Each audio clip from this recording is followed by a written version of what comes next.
looked up doodle in a number of dictionaries before we did this, and generally the sort of definition is something to do with absent-minded scrawling, scribbling, distraction, all that sort of tied together.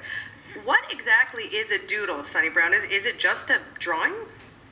Well, I am glad you looked up the definition because that's something I think that we need to examine and redefine. Most people associate doodling with a sort of distracted, mindless scratching, and I actually redefine it to mean to make spontaneous marks with either your mind or your body to help yourself think and to support your thinking process. So I am reversing the entire conversation around that definition. You wanted to redefine it. I do. I'm ready to rock the doodle. Okay, get us into our brains. What's happening in our brains when we doodle? Oh, a variety of things.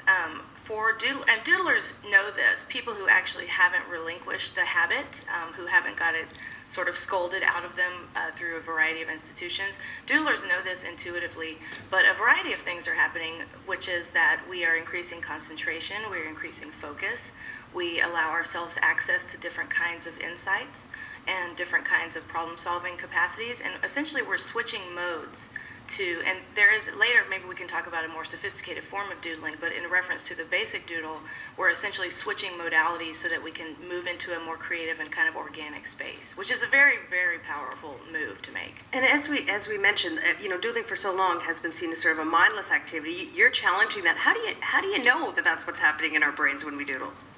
I have been teaching visual literacy and visual thinking around the world for about 8 years. And of course I have a lot of colleagues who have also been doing that, who I've been learning from too. But I know that through a variety of experiential practice, through teaching, and through a lot of research, a lot of neurological research. There's a study by Jackie Andrade, which is really the most often quoted, and it refers to a 29% increase in information retention.